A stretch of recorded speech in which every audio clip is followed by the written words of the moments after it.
Gentlemen, welcome to WhatsApp on WHATZUP television. For the Christian folk, it is day 30 of the Lent period. So we hope that you guys keep it up and continue fasting and doing what is right. Also, today happens to be the birthday of a very good friend and a brother.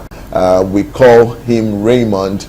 A whole lot of you call him Ike, but for us, we call him Ike and Raymond. Raymond, Ike, happy birthday to you, my brother. I want to wish you all the best. You're selfless. You're someone who will give the last of all he has, even if you don't have any more for yourself, just to make the next person smile. You're strong, you're independent, you're a go-getter, you're wealthy, and you kind of make sure that people around you often profit from all this. So on behalf of WhatsApp, your friends, and people like me, want to wish you a happy birthday. I wish you, now, I wish you a happy birthday from the crew. You're always someone that I roll with. If I have a party, I have somewhere to be, I'm like, Ike Alpha, we're going for this. So he's like, yes, I'm coming through. So thank you so much for all you do. God bless you now, forever, and for always. Happy birthday, Ike. God bless you, Raymond. Amen. Now moving on, you know who I am. They call me Orali, but my parents called me Obina Kenedu. So yeah, I think that's what you guys should call me. But you guys often call me Orali. They call me the big size teddy bear. For radio, when I'm on radio, they call me the Radio Kubana. They call me the big size teddy bear. They call me the sugar daddy of Lagos. They call me the vibes machine. They call me vitamin A. Whatever you want to call me this morning, Adigbeshi, I don't know what you're saying. You answer. I have no idea. But yes, don't bill me. I've removed that one because that's what you guys are all about. But anyway, it is what it is. Potatoes will always potate. All right. Let the sugar daddies breathe. Yeah. Yes, welcome again to the show. I'm honored to have someone in the studio who's been doing music for a while, and him being in the same space with me, breathing the same air with me is testament to the fact that this man don't do too much. All right, they do well. Ladies and gentlemen, boys and girls, men and women, all the way, welcome to the studios. I'm my brother, my friend, Slimkidd. Welcome. Good morning. Good morning. Good morning, my bro. How you doing now? I just I feel the vibes. Yes. You're making us laugh this morning. And we have to do what we have to do, because Nigeria normally they will never do anything to put smiles on you. I'm wondering how comedians make Nigerians smile at this point, because we are blessed to entertain people. Like, it's crazy how Nigerians just do it effortlessly, bro. True. Yeah, bro. All right, welcome. So you'll be hearing one or two things from the man himself, Slimkidd. And first, let me tell you one or two things about him. He is a rapper, a trapper, and a recording artist. Slimkidd was born on November 9th in Amuwo, in Lagos State, Nigeria. He's a Nigerian rapper, songwriter, and recording artist with deep roots in street culture, very important, and a sharp lyrical edge. His love for music started early, bumping tracks as a toddler and penning rhymes by the age of 13. Wow. Over the years, he's built a colorful, adventurous career that's made waves in his hometown and beyond. Now, an indigene of Ehimembano in Imo State. Imo State people, always full of too much legendary behavior, too much vibes. We got it. Slimkidd's upbringing reflects a journey of his resilience and movement. He attended Nazareth Nursery and Primary School in Festac, began his secondary school at the government secondary school Kigwe, and navigated through 8 different schools before graduating from the Nigerian Navy Secondary School, Ojo. Before fully committing to music, kids gained work experience at CBRC in Calabar and Kiss FM in Lagos, but the call for the mic was too strong. It was too strong to ignore. And then he co-founded a now defunct rap crew called the DFS, where he began honing his craft or head into Nnamdi Azikiwe University, UNIZIK. There he quickly gained popularity for his razor-sharp rhymes and unforgettable hooks, especially the campus hits. Oh, Nana, UNIZIK girls. I'm sure UNIZIK people, you understand that this man is here building, so turn up. Which earned him the best rap single and best rapper in the 2009 and 2010 academic year. Rise to recognition was when he returned to Lagos. He dropped 2 collaborative mixtapes, Trap Years and These COVID Times, both of which showcased his versatility and lyrical finesse. His breakout moment came with viral hits, Hot Boy, solidifying his place as a force in the Nigerian hip-hop and trap scene. Standout tracks like Grinding on the Weekend and Ghetto, Slimkidd continues to blend raw street energy with authentic storytelling, carving out a lane and a niche that's uniquely his own. So, ladies and gentlemen, his bio, his portfolio, his autobiography speaks for himself. No long yarning. The man is here and his life with us in the studios this morning. I'm very excited to have him here. So I'm welcoming him, Slimkidd, to the studios. Now let's take it back from the top, from first act to 8 different schools. How did the movement, all right, shape your world and your sound right now? Well, it kind of taught me that you could do whatever you could do if it's something that you believe in. Like, I believe that I can preach my gospel, teach people about life, because I have a lot of experience from the whole movement and interacting with a lot of people. So I kind of like use my music. It's like a church, it's like a community where we teach you about life and how life is supposed to be and things that happen, because a lot of people go through stuff and they think like, oh, it's the end of the world or whatever. But we try to encourage people with my music. That's all. That's why the street culture is very important, because a lot of people go through stuff without having the education of life. So it's like music education. That's beautiful. I love that. You doing the music education to educate people. That a lot of people think they know about life, but they don't. But they listen to you. They will get Akonuche in Duncan Mighty's words. Now you co-founded DFS, now defunct, back in the day. What's the biggest lesson, all right, you learned from building a rap crew, and now what's the way forward now that you're flying solo? What's the difference between having that crew and flying solo? Well, the thing with rap crews was that rappers have strong personalities, but it also builds and breeds competition. So everybody is trying to be the best.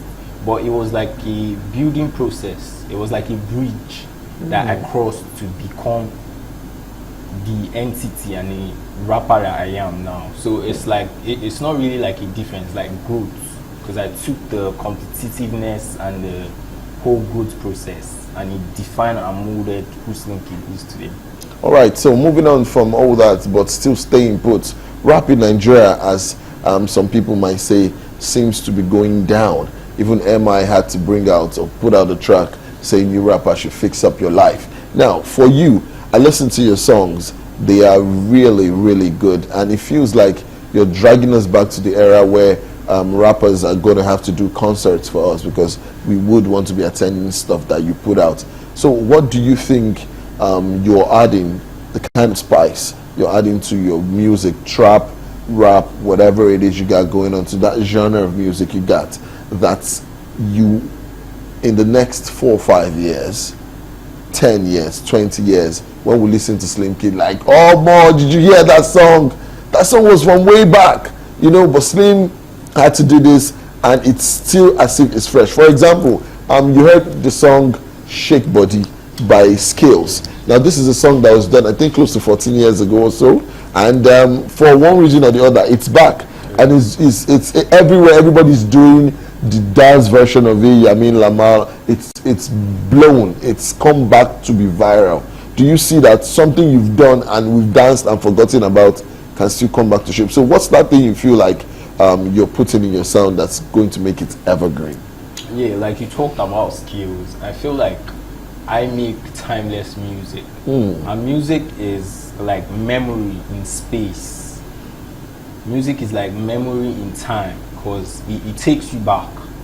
But the music has to be really good. It has to be something that you could listen to later and it still gives you that feeling. You still remember the smell of that food you were cooking, how happy you were, that memory at that point when you were listening to that music. So that's the type of music. I feel like rap needs a complete package of. Nigerians, we like to dance, we like melodies. Yes, we do. But we also don't like to put a lot of lyrics, because people don't like thinking too much. But I'm trying to give you that feeling of you can dance to the music, but you could also play it on your way back home from the club when you're thinking, when you're meditating. So that's what I'm bringing to this space. I'm trying to bring timeless music back. All right. Your pen game is very dangerous. Your lyricism is very wicked. Who or what made you, all right, pick up the mic at that very tender age of 30? Yeah, I would like to say I liked, even as a toddler, I bumped my head to hip hop. I love boom bap beats, those type of beats. It's like it was something that was embedded in my brain. So my brain just starts scribbling stuff, and I want to tell a story. It's like I want to talk to you, but I want to rap it out. I want to fuse a bounce, I want to fuse a melody, and I want to talk fast, but I want to give it a feeling and a vibe. So I grew up listening. I grew up with uncles. I grew up with younger uncles that love music. We listened to a lot of 50 Cent, I think Mode 9, rappers. Then hip hop was really booming. Hip hop was the thing. So it was kind of fused into my brain. It was like they fed me hip hop while I was growing up. That's a good one. And then you went on from there. Yeah, I kept going. So what would you say is your motivation and inspiration for the kind of genre of music you do? I think the motivation is music got me through life when I was younger, because I had a troublesome childhood. I was very stubborn. That's why I went to so many schools. So music kind of kept me pushing, kept me going that, no matter what happens, this is not the end. No, so life will end. There will always be a tomorrow. You always stand up. It's your decision to stand up and try again. Yes. So I feel like words encourage people too. It's always nice when someone tells you, I'm proud of you. So it's like encouragement to share my life, like my life story with other people, to try to encourage them to keep going. Yeah, so the song, Unizig's legend, Stand Up, Oh Nana, that's Unizig Girls. It was a campus anthem rather.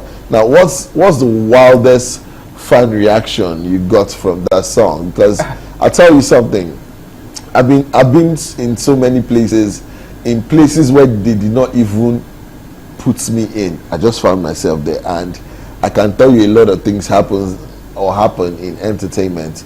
Now, I've seen, there was a time I was somewhere with Rugged Man then, all right, I told him, I didn't even chat him up, I wrote on Twitter, I can see your car. It was, I think it was was it Odyssey? Was it Odyssey? I can't remember what make, but it was a hatchback kind of car. And I said, you're parked on my street, and you're upstairs at Young John's Studios. If you let me come up. And it was like, are you serious? He retweeted, and then he just came out, and I said, I came out of the car and I waved to him, and then we got talking, and one fan from nowhere, see how she flew. Hey! I was like, what's wrong with this one? From his back, I was like, yo, you have to watch her, and she flew on him. I was like, sorry, how you did? Where do I know you from? Say, I love your music, I'm your fan, and all that. So, judging by how big that song was in Unizik at the time, you must have gotten loads of reaction, especially from the ladies. What's the wildest one that you got, if you can remember? Well, I feel like as an artist, whenever you do performances, it shares that raw emotion in you. So people try to kind of like click. They feel like, I'm not alone. Someone is experiencing what I'm experiencing too. You understand? So I've had instances where people try to follow you home. Because they feel like now they know you so well, they understand, so they try to like follow you. I don't know you like that. It's crazy. Yeah, it is. And that brings me to, how do you deal with the female fans? Well, it's always nice to get female attention, and it's good to feel appreciated. Like, people understand what I'm trying to say, what I'm trying to spread, because music is very important to me. The sound is very important. So I just try to keep it very professional, because you know how the world is now, you could get into trouble. So for nothing. Just try to separate the professional life from the private life. All right, as an artist who's been doing lots of work and good music, in Nigeria and the world, a whole lot of people, especially artists, do not know how to manage criticisms. All right, sometimes you do very good music. I have people who upcoming artists, a couple of them, there are plenty, they just reach out to me and like, yo, Baba, we know you know good music a lot. This is something we are dropping. Before I drop it, can you please sample it and tell me what you think about it? And they know I'll be honest. If you do nonsense, oh, I will tell you. And then a lot of them use rap allows vulgarity to a bit. Yes. Yeah, I understand trap as well.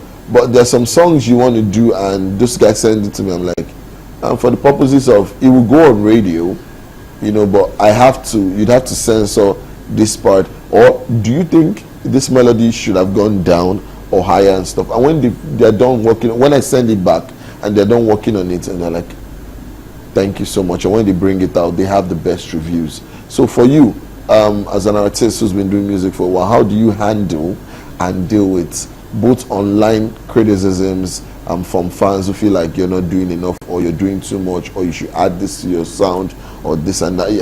How do you deal with them? Do you take it constructively, or do you wild out at them? I feel like criticism is good because it helps you improve your craft. It is meant for people to consume. It's not meant for just you. You're not going to listen to all the songs. So you should I definitely listen to people, but again, it's not everything that you take. You have to assess it you have to be truthful to yourself. Like, would you listen? Would you like it like this? Do you understand where the person is coming from? But obviously, you're not going to take some people just like to be mean. But you have to learn that you're no longer a private person.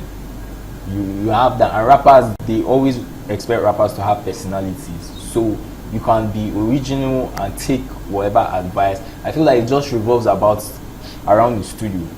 Like, you go back and work on it. I feel like criticism is good. All right, so fame and money, which one would you think is most important? Which one would you go for between fame and money? Which one would you like the most? Which one would you feel like suits you the most?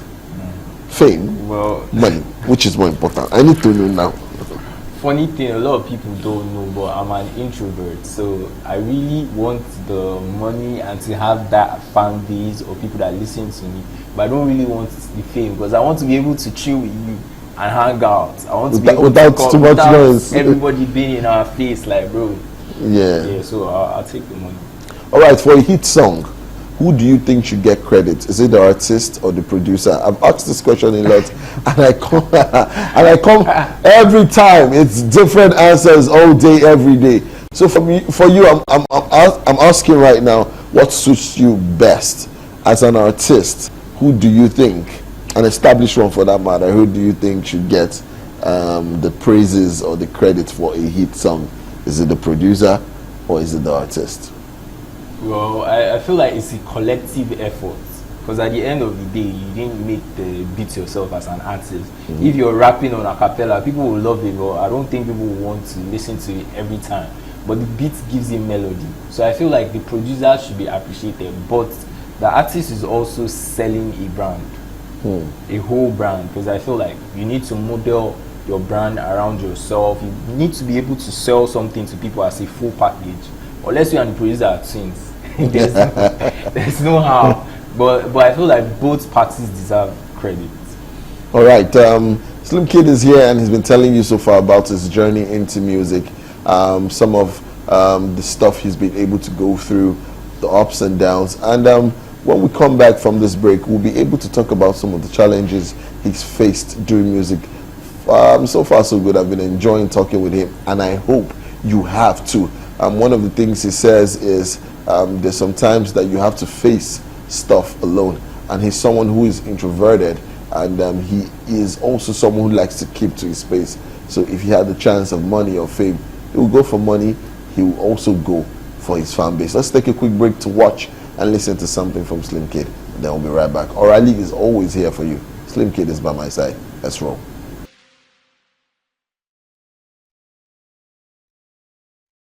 To television, and this is of course WhatsApp, a program that runs Monday through Fridays, and we're here, we're doing fun, we're doing entertainment, we're doing adventure, we're doing lyricism, we're doing vibes, we're bringing everything that makes sure that classiness and you being demure as well as we is all that matters. You know who I am. They call me Orally. I'm always fresh and fly. You know, you can't catch me anywhere other than doing the best at what I do. And of course, you just watched and listened to something from the man himself, Slimkidd. That one was titled Hot Boy, I believe.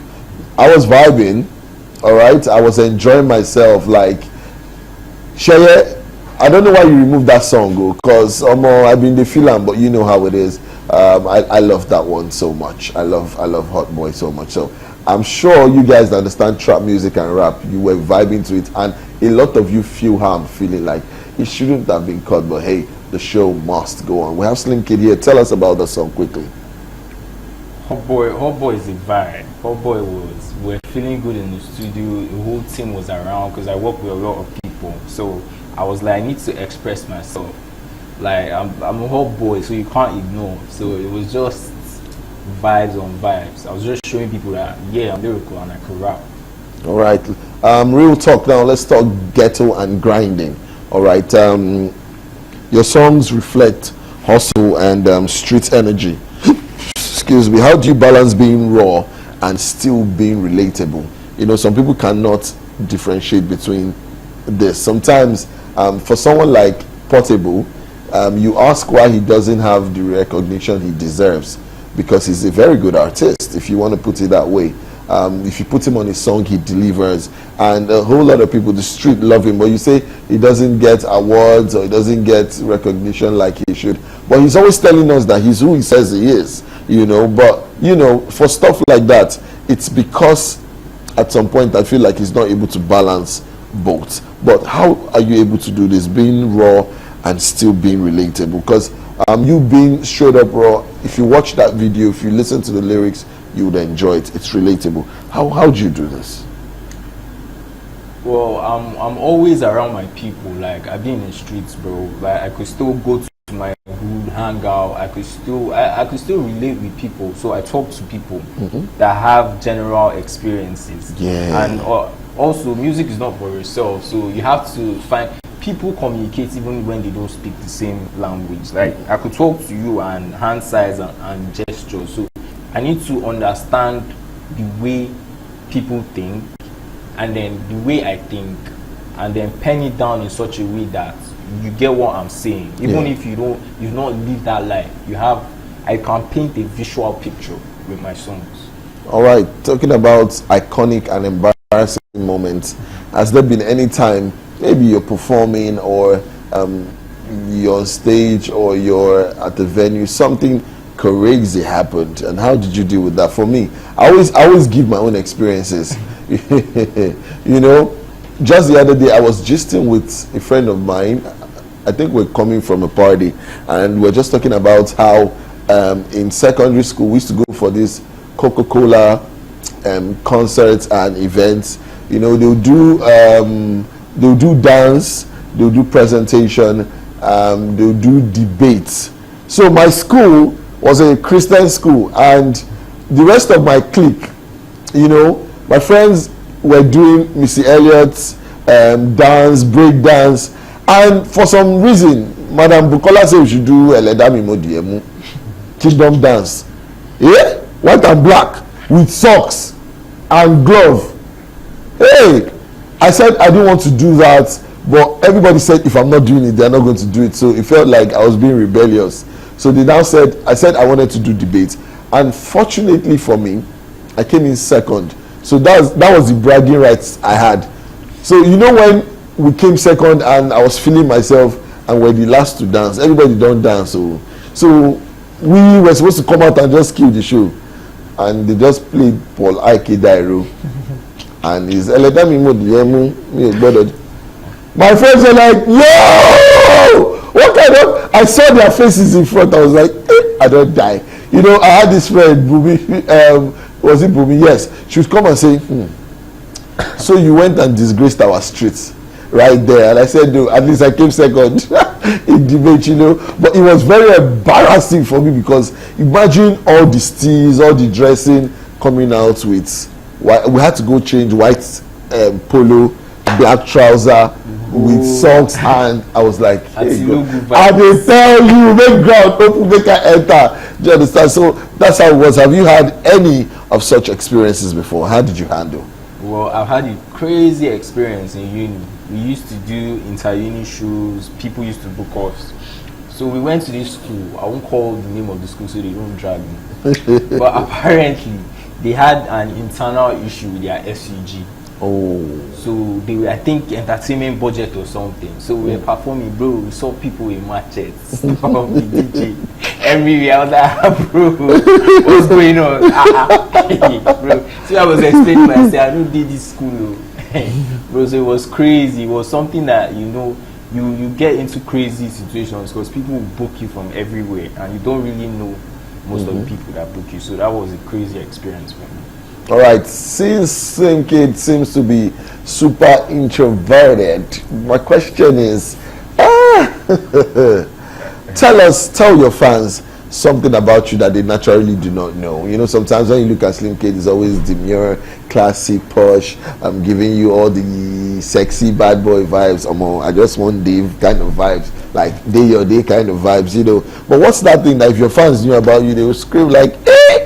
Slims like this, you know, give us something to work with here. What's that funny or nice or very cool stuff that your fans don't know about you? This is them getting to know who the real you is. Well, since I'm very introverted, I don't know if it's funny or if it's a secret, but I like to read books, I like to play chess, I like to do stuff like that. So I enjoy learning indoor stuff since I spend a lot of time with people, but not really outdoor. So I love to, I'm learning how to play chess now. So, wow. Yeah, but my memory kind of like, that's so a anybody very can good hit me up if they're interested. We could start a championship or something. Oh, that's really good. Fans of Slimkidd, you're listening right now, you're watching, and you know that he says the challenge is open. Hit him up, and towards the end of the show, he'll be giving us his handles and everything, so you guys can follow up and follow through. Now, when it comes to music, sometimes as an artist that you are, there's really no time for yourself. I'm always being told that I work too much. I do work. So yesterday I was coming back from the office at, was it 10 p.m. and by myself I was asking myself while I was driving, I was like, should our life be this? I was asking myself, should our life be this? You know, but anyway is a way. We are men, we have to do what we got to do. Now, it brings me to the question, your health. How do you take care of yourself? How do you take care of your health when you're not working in the studios, doing good music, attending shows, turning up? You know, how do you balance yourself? How do you take care of your health? Yeah, so I love to work out. So I always spend time working out. I love to eat vegetables, swimming. So that's basically how I just make sure that my body is in right condition so I don't collapse somewhere when I'm performing. All right. When it comes to collabos, all right, link-ups, dead or alive, which artist or what Nigerian artists, both, well, let's do Nigerian and international, which of them would you want to link up for an upcoming EP, or if you have an EP or album out now, which international or Nigerian artists would you want to feature on any of them, and why? I think first of all, I would really love to have like Biggie, B.I.G. Because I feel like he has the sickest flow, even for his era. If you listen to his tracks, he still has that flow that I love. You're just like, it just gets in here. And I love flows that have melody and stuff and can still speak to you. So I think B.I.G. I love listening to 50 Cent. Those are the old ones, but I feel like Kendrick is hot. Drake is, you know, they can really deliver. You feel like if you and this person jump on a track, you can create something iconic. Yes. When it comes to Nigeria, I think, well, obviously Odumodu is hot. There's someone I have a track with. He's part of Odumodu's crew, and World Gangster, Fat Boy E, really dope artist. But I also have a couple of people that I have songs with, really dope. You guys should check out most of my EPs, collaborative EPs. We have Philly Black, we have EBI, we have Young Charm, we have Ibreezy, really hot artists, and most of them are from Festac. So the whole community there, everybody's hot and on fire. I feel like the whole world hasn't experienced that type of rap community before. So those are definitely people that I feel like we could achieve really, really, really memorable songs together. All right, that's good. Do you have any body of work coming out soon, or do you have one right now? Well, I have the EP that has Hot Boy on it. Oh, nice. Yeah, I have that. I have really crazy songs. Ghetto is on it. Jai, yes. featuring King Chessy and Trod. Trod is actually the Green's brother. That's Beware of My Comeback. That's the name of the EP. But I'm working on putting something together. It's still in a formative process. So definitely we'll give you guys updates. All right. Where can we download your EP or album right now? How can we stream also? It's everywhere. It's on Spotify, it's on Apple Music, it's on Boomplay, SoundCloud, Audiomack. Tidal, just Shazam. go on Google. Anything you stream with, just search for Slimkidd with a double D. Like I have so many tracks that will interest you. There's no matter how you don't like. So people will be like, oh, hip hop is too. I have calm songs. I have songs for everybody. That's a very lovely one. Quickly, as we round up, give us your social media handles. Yeah, let's follow you. On social media, you could follow me on Instagram at Super Slimy. That's SuperSlimey. On Twitter, that's Super Slimy, SuperSlimi. You can still follow me on TikTok on Super Slimy at SuperSlimi. All right, the man says like, share, comment, follow him, stream his music. The song, the album or the EP that has Hot Boy, has Jai, has Ghetto. These are songs I actually do like. So I know music. If you want to flow with me, you know that I know good music. So follow him up and on all his social media handles, stream, like, share, download aggressively. All right, let's pull up our own. Davido says, and I quote, "We all rise by lifting others." It's not by listening to the new cats. There are people around you who do amazing music. In fact, if you check my phone on my iPad or my laptop, the best songs I have are songs that you guys do not really know who the artists are, both in Nigeria and outside. All right. For example, I say a name, Charlene Soraya. Do you know who that is? Well, she has one of the best wedding songs ever, and you guys would not know. But you play these songs, but you don't know who sang it. That's what it is. So head on there and do whatever you guys to do to push this artist's music way over the edge. Push it to the edge, push it over, and let him be blown fully. It's your way of communicating and showing old love. We're going to go on this quick break, but first off, I want to say thank you so much for coming through. Nice. God bless you, my brother. Shout out to Galaxy TV. God bless you. Everyone supporting his music as well. Shout out to you guys. God bless you.